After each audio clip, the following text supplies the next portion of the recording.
तो आइए दोस्तों, आपका स्वागत करते हैं हमारे इस अद्भुत चैनल में जिसका नाम है स्टैटिक्स। तो हम लोग आज आगे पढ़ेंगे। कौन सा चैप्टर पढ़ रहे थे हम लोग? Socialism in Europe and the Russian revolution. उसमें चैप्टर का हम लोग जो इंट्रोडक्शन बहुत ही अच्छी तरीके से कंप्लीट कर चुके थे। और मैं 3 बात छोड़ के गया था आपके पास। क्या 3 बात छोड़ के गया था? लिबरल्स, रेडिकल्स और कंजर्वेटिव्स। तो आज हम जो पहला टर्म है लिबरल्स, उसको समझेंगे। ठीक है, तो एक सेकंड मार्कर, मैं भूल गया।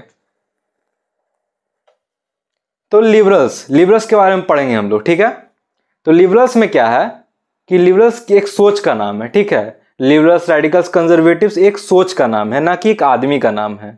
ठीक है, लिबरल्स किस तरह के लोग थे, उनका क्या सोच था, लिबरल्स किनको कहा गया, ये आइए समझते हैं। पहला क्राइटेरिया क्या है लिबरल्स होने का? तो लिबरल्स ऐसे लोग थे जो ऐसा सरकार चाहते थे जिसमें सारे धर्म को एक समान नजर से देखा जाए। मतलब सारे रिलीजन के लोगों को इक्वली ट्रीट किया जाए, कोई भी धर्म के लोगों में भेदभाव ना किया जाए। ठीक है, पहली बात। दूसरी बात कि लिबरल्स डेमोक्रेट्स नहीं थे। ठीक है, डेमोक्रेट्स नहीं थे, कहने का मतलब है कि लिबरल्स जो थे यूनिवर्सल एडल्ट फ्रेंचाइज में बिलीव नहीं करते थे। यूनिवर्सल एडल्ट फ्रेंचाइज कहने का मतलब है लिबरल्स जो थे वो विश्वास नहीं करते थे कि सभी को वोट देने का राइट होना चाहिए, जैसे कि मेन, वुमेन और जो 18 साल की उम्र को टच कर चुके हैं, या उस समय जो क्राइटेरिया रहा होगा उम्र को टच करने का, और ट्रांसजेंडर। मतलब यूनिवर्सल एडल्ट फ्रेंचाइज में ये होता है कि मेन, वुमेन या ट्रांसजेंडर किसी भी ह्यूमन को वो एक सर्टेन एज पे जब पहुंच जाता है तो उसको वोट देने का राइट मिलता है। तो इसमें विश्वास नहीं रखते थे कौन? लिबरल्स। लिबरल्स क्या कहते थे? लिबरल्स कहते थे कि जो वुमेन है, औरत है, और जो मेन विदाउट प्रॉपर्टी है, मतलब जो औरत है और जो मर्द है बिना प्रॉपर्टी के, जो मर्द के पास प्रॉपर्टी नहीं है, उनको वोट देने का राइट नहीं है।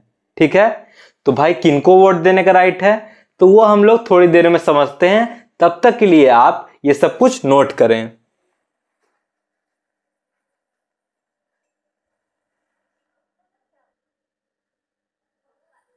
आशा करते हैं आपने सब कुछ नोट कर लिया होगा। तो मैंने लिबरल्स का कुछ पॉइंट बताया था, मैं इसको दोबारा से रिकैप कर दे रहा हूं। पहला बात, लिबरल्स ऐसा गवर्नमेंट, ऐसा देश चाहते थे जहां क्या हो, सारे रिलीजन को इक्वली ट्रीट किया जाए। पहला बात, लिबरल्स चाहते थे कि वुमेन को और मेन विदाउट प्रॉपर्टी, जो मर्द जिसके पास प्रॉपर्टी संपत्ति नहीं है, उसको वोट देने का राइट ना हो। और लिबरल्स क्या चाहते थे? और लिबरल्स कहते थे बच्चों कि वो डेमोक्रेट्स नहीं है। डेमोक्रेट्स नहीं इन द सेंस वो यूनिवर्सल एडल्ट फ्रेंचाइज में विश्वास नहीं रखते थे।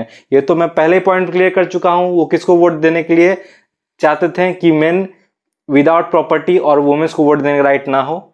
और किनको वोट देने का राइट हो, चलिए इसका जवाब जानते हैं। यहां पे लिखा उसका जवाब। वो चाहते थे मेन जिनके पास प्रॉपर्टी है, ऐसे मर्द जिनके पास संपत्ति है, जायदाद है, उन्हीं को वोट देने का राइट हो। ठीक है, वो यूनिवर्सल एडल्ट फ्रेंचाइज में बिलीव नहीं करते थे।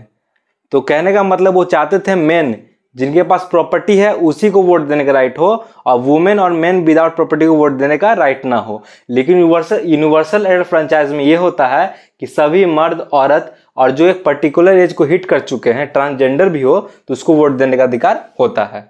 तो इस बात में विश्वास नहीं रखते थे कौन? लिबरल्स। ठीक है, और आखिरी बात, लिबरल्स चाहते थे कि संसद बने, पार्लियामेंट बने, लेकिन उसमें नेता कौन चुने? उसमें नेता वही मेन विथ प्रॉपर्टी चुने, क्योंकि वोट देने का राइट तो सिर्फ उन्हीं को उनके हिसाब से। तो मेन जिनके पास प्रॉपर्टी है वोट देंगे और उसके हिसाब से नेता चुना जाएगा और पार्लियामेंट, संसद बनेगा। तो ये सारा सोच था लिबरल्स का, और ये थी लिबरल्स की कहानी। तो ठीक है, आशा करते हैं आपको सब कुछ अच्छे तरीके से समझ में आया होगा। हमारे वीडियो को लाइक, शेयर एंड सब्सक्राइब। हमारा मकसद है हर बच्चे तक एक प्रॉपर और क्वालिटी एजुकेशन पहुंचाना। धन्यवाद।